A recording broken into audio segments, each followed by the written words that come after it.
Hello, everyone. Thank you for joining us today. I'm Mickey Feldman-Simon. I'm the founder of I'm Back at Work, and I'm very excited to have Diane Darling here with us today to talk to us about networking with confidence. And just before we get started with the main presentation, I want to make sure that everybody is able to navigate the webinar panel. And your panel may look like the image on the right here where it's all closed up, or the image on the left where it is expanded. And to open and close it, the only thing you need to do is click on this orange arrow and it will open or close the webinar panel. Now, the panel may be obstructing your view of the PowerPoint. If you want to move it out of the way, just click at the top of the panel, click anywhere at the top and drag it out of the way so that it is not obstructing the view of the PowerPoint. Now, in the last 5 minutes of the webinar, we are going to do a Q&A session. And if you have any questions, please click on the questions bar and type in your questions in the blue rectangle right underneath, and we will address all of your questions at the end of the webinar. And now I'm going to pass it on to Diane. She will introduce herself. I'm very excited to have Diane here with us today. Well, thank you so much for having me. It's a pleasure to be here. I will apologize in advance. I have been juggling this flu or whatever it is that people are having right now. And so my voice is on a little marginal, but I'm going to rally through and we'll help everybody out. So one of the things I want to share with you is that I do test this, and my cat's going to join me as well. She just decided. And so one of the things I do want to share with you is that I test as an introvert. A lot of people are surprised about this. I am a very friendly person. I like to be helpful with people. But I also do find in some cases that networking or the traditional type of networking, and I'll talk a little bit about what that actually means, can be overwhelming and can be exhausting. And so what I do like to share with people is that even if you are an introvert, or even if you are somebody who sometimes feels like you don't want to go to events or you're not comfortable with networking, you can be very, very successful at this. This is not only for people who are the life of the party, or people who like to kind of just chat people up, if you will. One thing that people find interesting about me is that I am very, very well traveled. I've traveled to 60 countries, all 7 continents. I've actually lived in Asia. I've lived in Europe. And so one thing that's been interesting, my book is now actually in 9 languages. And one thing I found is this translates all over the world. Everyone wants to know how they can connect with other people, make a connection, feel confident, network, ask for some help and give some help. So that's something that's really interesting. The other day I was asked, how many audiences have you talked to? And I thought, I honestly don't know. So I started counting it up, and I thought, wow, I've actually shared my information with a lot of audiences. And some of them have been very small, maybe 10 people, and others of them have been quite large, up to 500, 600 people. So one thing I have found is that, again, this is a really universal topic that people really feel like they want to understand better. I am the author of the Networking Survival Guide. It's published by McGraw-Hill. It's now in several languages. I'm also the author of what I call the ADD version of that book, which is called Networking for Career Success. And combined, they are in 9 languages. And so just to share a little bit with you, I started this around, 99, 2000. Gosh, is that possibly? It's going on 20 years, 19, 20 years. When somebody asked me, could I share how I network because I helped other people? And I didn't think of myself as a networker at all. I kind of was, I don't know that I go as far as saying offended by the comment, but I kind of thought networking seemed schmoozy and, what can I get from you? And how can you be helpful to me? And it was more of a taker's game. And they said, no, you help people. You connect people all the time, even though you're not going to get anything out of it. And I thought, okay, that's fine. And so I started doing some talks about this. And at the end of one of my first talks for a nonprofit, somebody asked me, so what's your speaking fee? And I thought, a speaking fee, let me figure out a little bit more about this. Who knew that people would pay for this? And so I just share that with you because I do think that networking brings great value. We also want to protect our network and be sure we, look out for it. And so in this session, I'd like to hear from you what your questions are. I'll answer some questions, and I'm going to walk you through some things that I have found over the last 15, 20 years, if you will, are the most frequently asked questions that I get when people say, hey, I'd like to know more about this. Thank you, Diane. And when we put together these questions, really the first one that sort of we thought of is, where do you start? How do you pick events that match your needs? So I will share with you that not all events are equal. And I have something called the weather report, which is whether or not you go. Because a lot of events you don't necessarily want to go to. And so if you do this kind of whether or not I should be there, it helps you kind of think about, is this really worth your time? And so a couple questions that I encourage people to think about is, who's going to be in the audience? Are there speakers? One thing I like to hear speakers. I really do. Because in some cases, the speakers, they anchor. They can be the draw. Sometimes they're a celebrity. I'm not keen on celebrities. I don't quite get this celebrity thing that we have here right now. But I do like to feel like I'm going to have somebody who's going to anchor the event and share some knowledge. And also that's a focal point for everybody to talk about. So is there going to be a speaker? I am not attracted to ones that, it's going to be 2,000 people in the room, Diane. You'll get to network with 2,000 people. No, I don't network with 2,000 people. The only way I get to network with 2,000 people is actually if I am the speaker, because everybody gets to hear me and I have a point of contact with everybody else.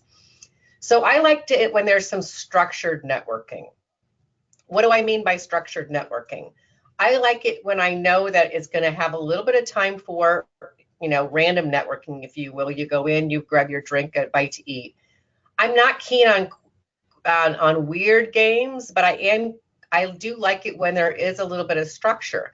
So one of the pieces of structure I like to add whenever I host events is I'm like, walk into the room, grab your drink and some food, say hi to somebody, but go into one of the four corners, and the four corners are your birthday. Q1, 2, 3, 4. When were you born? And immediately everybody has something to talk about. Your birthday. So you could do it with movies. You could do it with your favorite type of book. You could do it with something along those lines. But I like it when the host realizes that when a lot of people walk in the room and they see everybody in these little clusters talking to each other, it's actually nerve-wracking. It's not pleasant. So when I think about events, I like to think about events where there is going to be some structure, a speaker. I do look for events that I'm not a morning person. And this morning on Tuesday mornings, I'm a baby cuddler at a hospital. So on Tuesday mornings, I do get up very early. I roll out of bed. Sometimes there's babies, and sometimes I actually just bring people coffee. But other than that, I'm not a big morning person. So I don't really enjoy going to events that are at 7 o'clock in the morning unless there's some very specific reason for me to go. One of the main reasons I'll go is if somebody invites me. If somebody says, Diane, I'd really like for you to attend this event, I'm going to be there. That doesn't mean they need to pick up the tab. If they want to pick up the tab, that's fine. But if I know that someone's going to host me and someone's going to walk me around and introduce me, that is definitely more of a reason for me to say yes. Oddly enough, there's one person I met when I was talking about this a while back, and he said he rarely goes to an event if it's less than $100. For him, $100 was a filter. For somebody else, it may be $20. There's a lot of free events around, but a lot of them are a waste of time. It doesn't mean a free equals waste of time, but in some cases you do want to think about there is your time, there is your energy, there is all of that, and could you be doing something else that is better use of the time? So when you think ahead of time before you go to an event, why am I going? Is this the best use of my time? Or should I be doing some writing on LinkedIn or something else like that? It helps you when you go, you're more committed to going. Thanks, Diane. And I have to share that I'm also not a morning person. So if the events are at 7 in the morning, then you will likely not see me there, the first pre-work event. And I also find out for myself that sometimes if the event is a drive that I know I'll be stuck in traffic for an hour and a half, it's probably not a good choice for me because I get stressed by it and I'm just going to get to the event and I'm just not going to enjoy it. So really to work out for you, what are the things that will be a good match for you? And I hear you about the drive time. One thing that I've enjoyed in the last year or so is downloading a lot of podcasts. And so if I know I'm going to get stuck in traffic, I plan for that stress. I plan for that frustration by either downloading. There's what I've found lately is you can download a lot of books from the library. So I'll download a book or something along those lines. Right, I do that too. Okay, so our next question to Diane is what to do when you walk into a room and you don't know anyone. And we've all been there. We've all been there. One thing I'll share with you is when I walk into a room and I don't know anybody, I immediately try, and usually there is somebody who's all by themselves. And I will go to that person and I will ask them a question, and it starts with 2 words. And those 2 words are tell me. Tell me what brought you to the event. Tell me, have you been to this organization before? Tell me if there's a speaker, did you hear this speaker or what are you hoping to hear from the speaker? So I don't try and join groups. It's just too stressful. It just is way too stressful.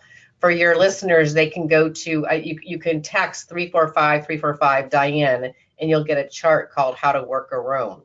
And maybe you can share that at the end as well, Mickey. But part of what has been interesting is that when I walk into a room, I also really think about in that dreaded moment when everybody's talking to everybody else and I don't know anybody, I have that moment of, oh, why am I here? I wish I hadn't come and blah, blah, blah. There's that negative thing on your shoulder. And I switch shoulders and I say, who here needs to meet you?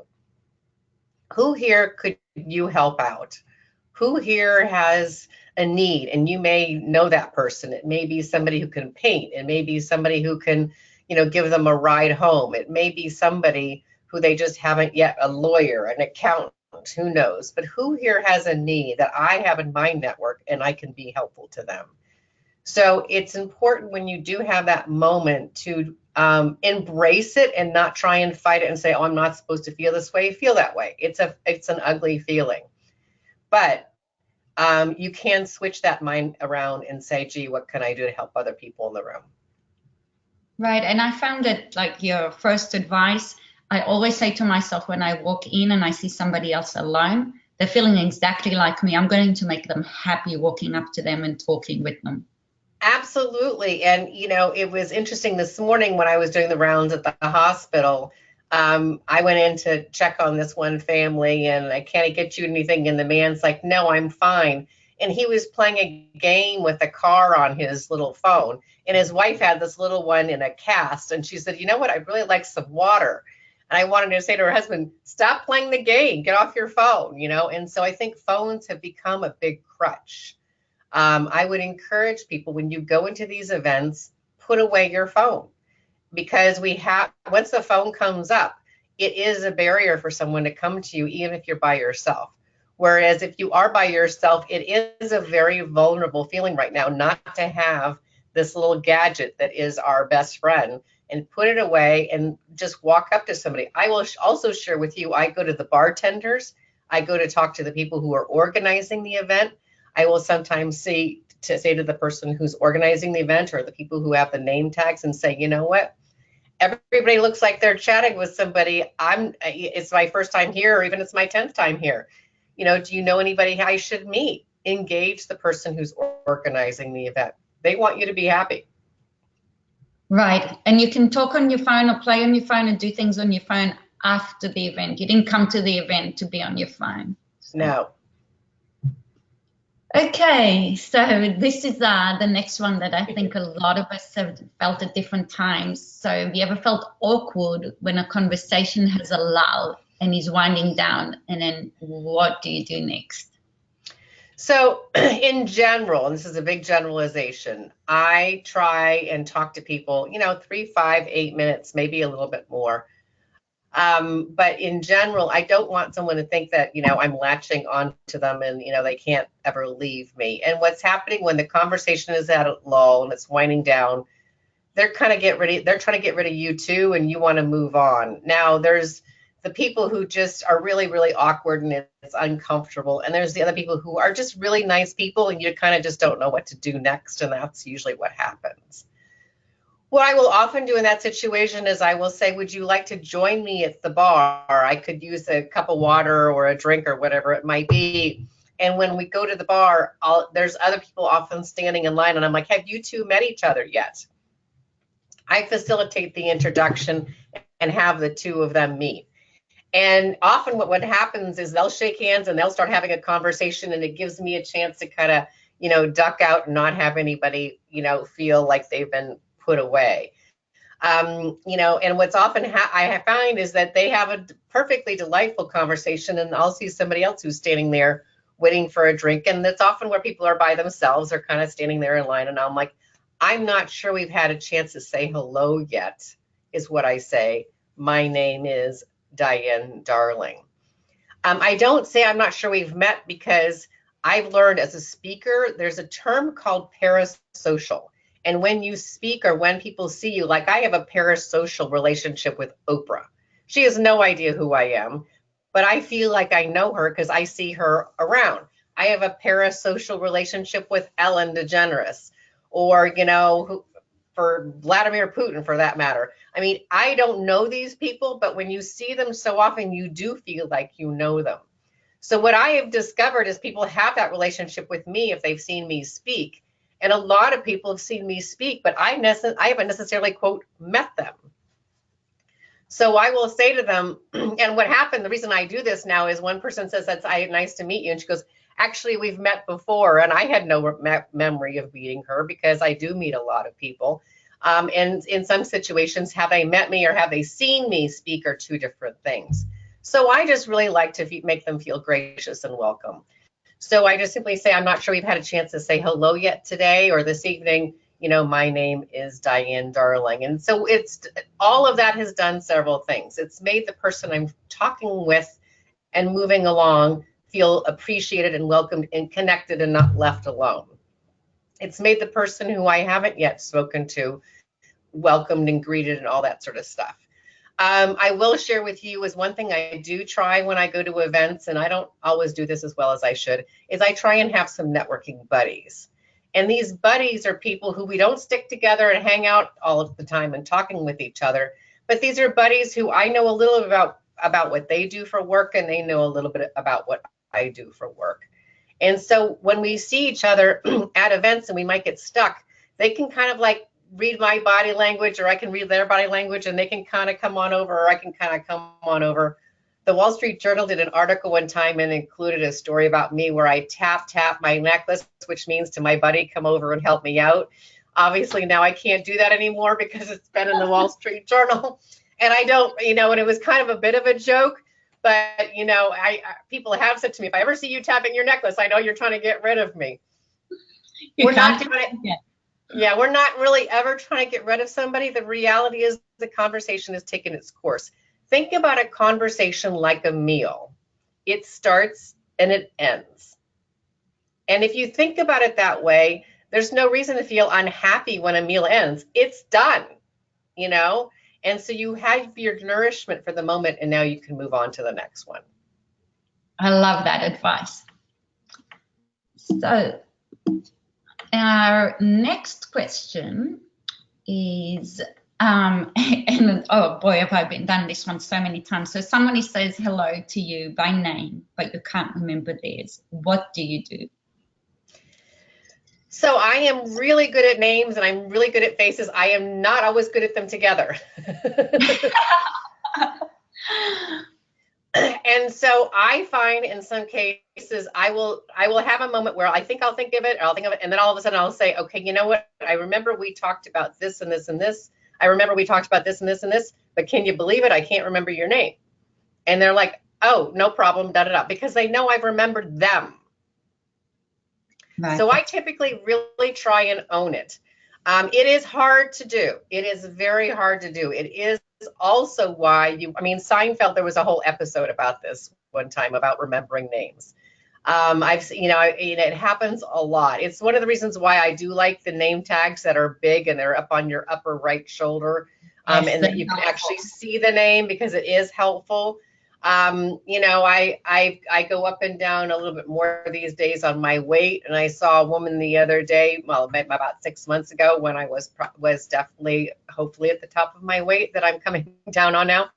But she looked at me, and then she looked at my name tag, and then she kind of looked back at me like, what the hell's happened to you? And her face just said it, and I think she was a little bit embarrassed, but I also think it just, it was kind of one of those things that happens. We get older, we look different, things just change in our lives. It just is going to happen. So I just really encourage people to embrace it. I will say that I think whenever you're hosting an event, do have name tags. It's the name tag is not for you. The name tag is for the other people in the room. One of my favorite events I've gone to is you write your name there, and then you write around your name 3 or 4 things that someone can ask you about, or you can write down the 2 or 3 people that you know at the event, so you can begin to kind of start making the intersection of how people know each other. It just makes it so much easier for these days. And these days also, I think, because I saw somebody at a fundraiser about, I don't know, maybe 6 months or so ago, and we actually think we have not seen each other in 10 years. But because we see each other on Facebook, we feel like we know each other. We feel like we've seen each other. And we had the most delightful conversation one-on-one in person. And I walked up to him and I'm like, and he took, I do a workshop on how to write a book. He took my workshop on how to write a book a long time ago. And I might not have seen him. It's probably been maybe 10 years. But yet we keep seeing each other on Facebook. And so I think in some cases we do get sort of a false connection. And then when you see each other in person, it is also why I will definitely say it's important for your social media photos to be up to date. On occasions I'll meet people. I'm like, are you in the witness protection program? Because you look nothing like you do online. And, it doesn't, maybe they're trying to look younger, maybe they're trying to look, but it isn't them. It just isn't them anymore. And I feel badly. I will luckily never go bald. I have a great head of hair. I feel badly for men who go bald, but, it's like, dude, you don't have your hair anymore. It's important for you to be authentic and have that. So it does help us say when we do see each other, there is that connection. And I want to add something there. So I've definitely been in a situation where I see people looking at me and they're trying to place me. They knew it, and I had curly hair, straight, and they see that they just can't work it out. Then it's nice to help somebody as well. And then I just go up and I say, "Hi, Mickey, remember?" Or I even say, "Yeah, you probably saw me with curly hair." Then they're just thankful that I gave them that excuse to not remembering my name, sort of making the conversation a lot easier. Yeah, no, for sure. Okay, so our next question. You realize that someone you knew in the past, they could be useful to you, but you haven't been in touch with them for a long time. What do you do? So I actually was in this situation just yesterday, and I was thinking about it in preparation for today. This person could be useful. I don't know. There's somebody who I'm in touch with now, and the person, we know somebody in common, and she knows this person much better than I do. And so I just owned it, and I'm like, it's been a long time. How are you? Just because we haven't talked with somebody means there's a rift or means that something went wrong. Life happens to a lot of people. I didn't have children. That's neither here nor there, but people who have children, your life is just gone for 10, 15 years. It's just this big chunk of time that is just honorably distracted by, soccer games and raising children and school and plays and all the other things. I had elder care situations for a long time that completely sucked the life out of me for many, many years. And so in some cases, just things happen. What I think is important to do is just simply say, it's been a long time. It's been a long time. it is also why I encourage people to sign up for MailChimp or something like that and send out a holiday message. It could be a traditional Christmas message. I have sort of, because my last name's Darling, I've kind of adopted Valentine's as my annual holiday.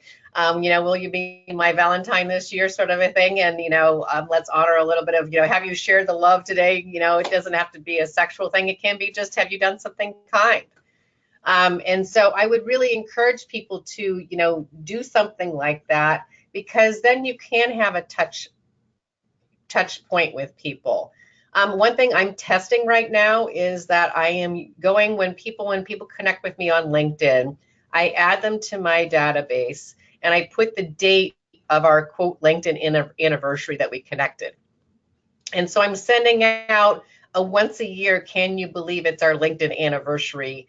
I hope you're doing well. If you'd like to touch base and say hi, I'd love to hear from you. Now, I've been testing this for, I don't know, maybe 4 months, and I think I've had 3 people who've scheduled a call. But several people have said, oh, what a nice gesture, happy anniversary back to you too. And so because if you can do these things, and some of them are somewhat automated, but some of them are also just create the infrastructure to make it possible. My LinkedIn has gotten a little big, so it's harder for me to manage that, in a real thoughtful way. But it's about 20 people every day that I send this message to now. Happy anniversary, and but if you're starting out with, some of this sort of stuff, start small, but create a system so that in your database there is a field LinkedIn anniversary date, so you can go to that and send a message out to people, or just do a holiday message. Maybe there's one friend of mine, Chinese New Year is her thing, so she sends out a Chinese New Year a message. I've sort of looked at adopting National Handshake Day. Have you shook hands today? I mean, there's a holiday for everything. So, pick something along those lines and have it be a chance to be in touch. And if you don't, just say, hey, I hope you're doing well. It's been a long time. I saw on LinkedIn, we know so-and-so, and I'm trying to get hold of them for a reason, or, whatever it might be. Okay. Well, thank you. And next question is, you see someone on LinkedIn that you worked with in the past, but you were junior to them and you aren't sure they'd remember you. How should you reach out to them? One thing that's interesting is that, so I got together with somebody from college recently, and they were a junior when I was a freshman. We're now a lot older than we were in college, but I still think of them as senior to me. And so these things will not change. We put people in these buckets because of our formative years and that sort of situation. But I think if we're junior to them, it doesn't mean that, we haven't had accomplishments or that we can't offer something that's useful to them.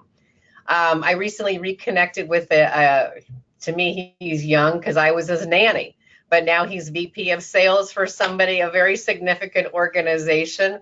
I also connected with somebody who was I used to teach elementary and middle school French. I don't know that I've seen this kid since he was in 8th grade, and he now again is a VP of some big technology company. So, I want to be sure when I'm senior to anybody that they realize I'm approachable. And so I think it's important for us to remember that they want us to approach them, and we should just put ourselves in the position that, hey, I just want to say hi. It is important you always customize your LinkedIn invitations. It's one of the reasons why I discourage people from using LinkedIn on their phones to do their invitations. You can do a customized invitation. It's a little bit more involved. But I encourage people, just don't do it on your phone, the invitations. Just wait until you're in front of the computer and right on the phone, the automatic thing, it just clicks and it just goes connect without just offering you to send personalized message. Yeah. So, make it a little easier for yourself and do something that's customized, and let the person know, you remember something about them, or, whatever the situation was. I think people appreciate those little anecdotes. Right. I think if you mention something that you remember, then it makes it a lot more personable. And it's like, oh, you did this or something, even they accomplished, you give them Yeah. compliments. So, right. Okay. So the next question is someone wants an introduction to someone you know, but you're not sure you're comfortable recommending them. So what do you do then? So what I do in that situation is I will call the person who wants to be who's the recipient of this and say, someone has asked for an introduction to you. I've met them in this situation. I can't vouch for them. Something may work, something may not work. It's not been a match for me, but I don't want to, make that decision on your behalf. Would you like to meet this person or be introduced to this person or not? One, it lets the other person know that I do look out for their time and I do look out for, their reputation. I also let them know that I do a little bit of vetting. I don't just like, hey, and anybody and everybody, it's a free for all. And in some cases, they're like, you know what, that would be great. I'd like to meet that person. Just because I didn't have a necessarily positive experience or something like that doesn't mean they're a bad person. On occasions, it may mean it just wasn't a match. But I don't want to filter that out for somebody else who may have a need for them. In some cases, I find people are super aggressive in these situations. I really want to meet this person, or I really have something to offer. And that may be a match for what the other person is looking for. In other situations, it's kind of like, you know what, have them send me an email. And then, I will say, I'm going to send that person an email. I will forward your information along. I've done my part. It's up to the other person to do their part and decide whether or not they want to respond. Right. So I think the main thing here is really to be honest and feel good about what you're doing. And I had this same experience this week where a friend sent an introduction, then texted me and said, let's talk about it first before you respond. And then she told me that like her concerns about this person, so that she felt comfortable. And I could she said, look, you make your own judgments. This is what I thought. I still thought that you should talk, but there was a but there. So do what you're comfortable with. Yeah, no, it's good. It's good. Okay, so this is, we're getting to the end of our presentation, so I encourage you to ask your questions now, any questions you have for Darlene and me. Diane Darling, me. That happens all the time. Yes, I'll let you sort of sum it up. So I think I like this quote that you came up with, Mickey, because, we have, collecting business cards is data. It's not relationships. And so, I have something, I can whip through it. It's the 7 elements of effective networking, if you will. But the first part of it is to define what networking is. It's building relationships before you need them. So just because you have a contact point doesn't mean you have a relationship. Another part of it is to do what we're doing today, is to take some action. And then also really to think about reciprocity. How can you really help each other? What is it that you can do? It doesn't necessarily mean I'm going to do something for somebody else right this very minute, and they're going to do something in return for me. In my first book, I talk about something called a net bank. You make deposits into a network bank. The more you help somebody else, and then all of a sudden you're like, oh man, I need a favor. Well, guess what? You're going to get some help. Also, networking is about long term. This isn't necessarily about something that's going to happen at this very moment. Having said that, you want to be thoughtful about how you do conduct yourself in a moment by moment basis. To me, one of these things I like is just opening doors for people. Everybody's on their phone. I'm like, open the door for the person. Look behind you. Is anybody behind you? Open the door for them. Do something, a little bit of a gesture that we can do. We talked about introverts in the beginning. I think that's something very important to do. I was with somebody the other day, and one of her goals for 2019 is to write more handwritten notes. It feels like it's a lot of work, but boy, it differentiates yourself. Right now, I'm trying to I've got, I think, almost over 8,000 messages in my inbox. And my goal is to make it down to about 5 by the end of the month. It still is way too many, but if somebody writes me a handwritten note, I open that up, I read it, I save it. It's something that is meaningful. So do some nice gestures. And then the last kind of these 7 elements is the word guanji, which is Chinese for networking. And the reason why I pick an international word is because you want to have some diversity in your network. And the reason why I remember those 7 things, it is actually spells darling. I defined networking, we actioned it, reciprocity, long-term, introvert, niceness, and guanji, and that spells darling. And so one of the things that I like to do is to have some information I can share with people in moments, either short or long, to be sure it's very useful. But it's about helping that other person. When you plant a seed, you don't see that tree for quite a long time. When I was actually in college, we were all taking a biology class in our dorm, and one of the women kept saying, "I've got to go plant that seed. I got to go plant that seed." And weeks and I'm like, "Susan, you got to plant that, or it's not going to grow."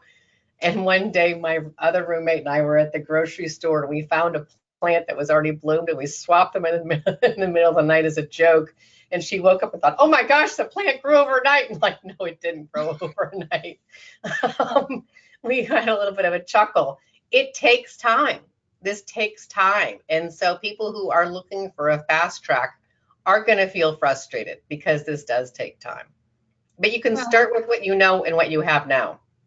And I've often, people have said, "Oh, but I've only gotten like 3-4 business cards." But it's not about that, because it's much more important did you have meaningful conversations at a networking event? Did you come out of there and that person remembers you? They'll have a reason to recommend you, to help you. Did you help someone to build a relationship? Yeah, so, it's the quality. It's the quality for sure, Mickey. As you said, it's the quality of that conversation, not the quantity of the cards. Exactly. So there was one request about the documents that you mentioned, if we could share them. And maybe, Diane, if you can share it with me, I can share it on our Facebook group. Will that work? Absolutely. Yeah. So I invite you all to join our Women's Only Facebook group. It's on Facebook. I'm Back at Work, and we provide daily support for women wanting to re-enter the workforce, for women throughout their career. And I will get the document from Diane and I can upload it on there. So we don't have any more questions at this point. So I really want to thank you, Diane, for all this wonderful advice today. And thank you, everybody. And thank you, everybody, for joining us as well. All right. Take care. You too. Thank you.